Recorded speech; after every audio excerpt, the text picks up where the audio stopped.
নমস্কার, কেমন আছেন সবাই? এলিয়ার গৃহকোণের আরও একটি নতুন ভিডিওতে আপনাদের সবাইকে স্বাগত।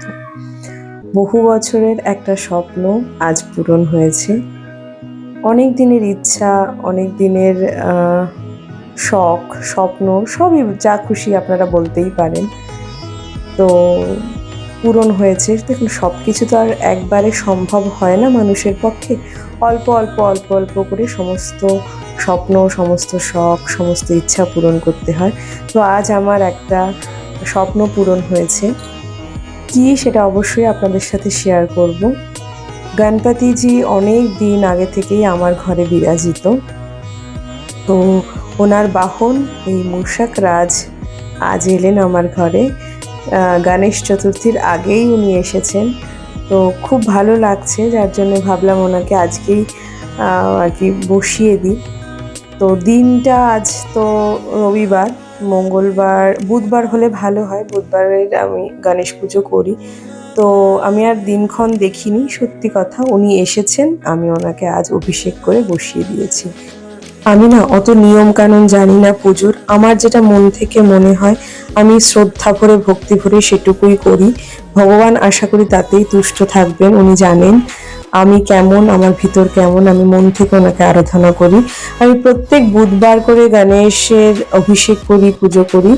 তো ভাবলাম বুধবার অবধি মূষাকরাজকে ফেলে রাখবো কেন, তো আজই ওনাকে বসিয়ে দিই। বারটা বড় কথা নয়, মনের ভক্তিটাই আসল আমার কাছে। তো সেই জন্য আজকেই রোববারেই আমি ওনাকে বসিয়ে দিয়েছি, রবিবারেই এসেছে। আর এটা কিন্তু পুরোটা ব্রাসের, আর এত ভারী, এত সুন্দর মূষকরাজ এসছেন না, দেখুন আপনারা কাছ থেকে দেখলেই বুঝতে পারবেন। এত নিখুঁত কাজটা আর এত সুন্দর ডিটেলিংতে এসছে, আমার খুব পছন্দ হয়েছে। আমি এটা অনলাইনে নিয়েছি, আমি কোনো দোকান থেকে কিনিনি। আমি দোকানে বহুবার খুঁজেছি, কিন্তু আমার বিশ্বাস করুন আমি এত সুন্দর পাইনি। হ্যাঁ, দোকানে যে ভালো থাকে না সেটা না, দোকানে খুব সুন্দর থাকে। আমি এটা অনলাইন অ্যামাজন থেকে নিয়েছি। ওই যে পাশে একটা প্যাঁচা দেখতে পাচ্ছেন ব্রাসের, ওটা আমি দোকান থেকে নিয়েছিলাম, খুব সুন্দর।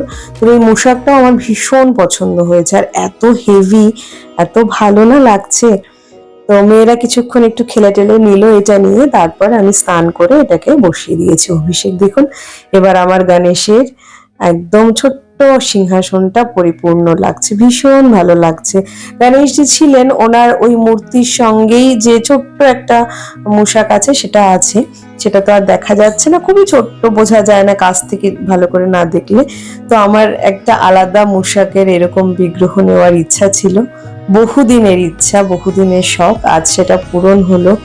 আর সব থেকে বেশি ভালো লাগছে গণেশ চতুর্থীর আগেই আমার এই ইচ্ছাটা পূরণ হয়েছে।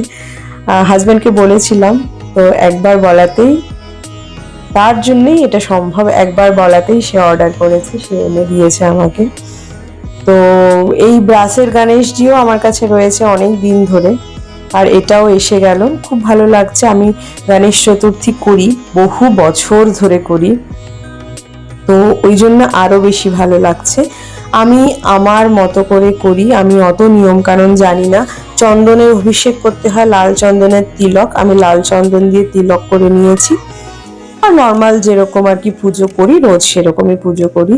বর্ষার জন্য না একদম ভালো ফুল পাচ্ছি না, সমস্ত ফুলগুলো কেমনই একদম বাজে বাজে আসছে, সেজন্য ফুলগুলো খুব একটা আমি ভালো করে দিতে পারলাম না আসনে সাজিয়ে আজকে।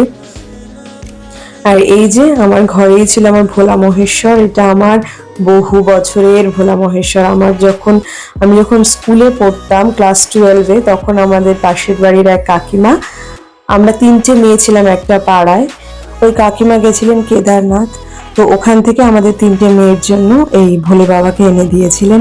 সেই থেকে আমি পুজো করি ওনার, তো আজও আছে।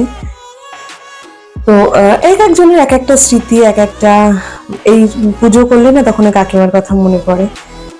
তো যাই হোক, প্রতিদিনই আমি প্রত্যেক বৃহস্পতিবার আমার সমস্ত বিগ্রহকে স্নান করাই। তো আজ আর স্নান করাইনি, আজ একটু ভেজা ন্যাকড়া দিয়ে মুছে নিয়েছি। যেহেতু ওই মূষকরাজকে বসালাম, সেই জন্য সমস্ত বিগ্রহগুলোকে একটু মুছে নিয়েছি।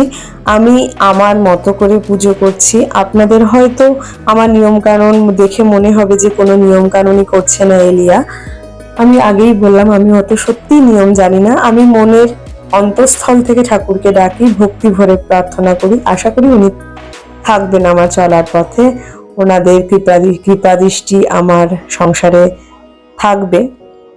তো গোটা ফল দিয়েছি, আমি কেটে দিইনি, এই ফলটা পরে আমার মেয়েদেরকে দিয়ে দেবো। কেটে দিলে অনেক সময় ওই ছোট ছোট পোকা টোকা পড়ে, এখন তো বর্ষার সিজন, পিঁপড়ে আসে, তো আমি সব সময় ঠাকুরকে গোটা ফলই দিই। পরে আমি এটাকে মানে প্রসাদ হিসাবে আলাদাভাবে কেটে দিয়ে দিই আর কি বাচ্চাদেরকে, বাচ্চারাই বেশি খায়। আরতি করে নিচ্ছি, খুব কাছ থেকে ভিডিওটা করেছি বলে না মানে এত ক্লোজ দেখা, জুমে মনে হচ্ছে একদম ক্লোজ হয়ে গেছে। ভিডিওটা একটু দূর থেকে করলে ভালো হতো, কিন্তু যাই হোক তাড়াহুড়োর মধ্যে হয়ে ওঠেনি। কর্পূরের আরতি করে নিচ্ছি। আমি কর্পূরের আরতিটা বেশিরভাগ দিন মানে রোজ দিনই সন্ধ্যাবেলাটাতে করি, আজকে একটু সকালেও করলাম বিশেষ অতিথির জন্য।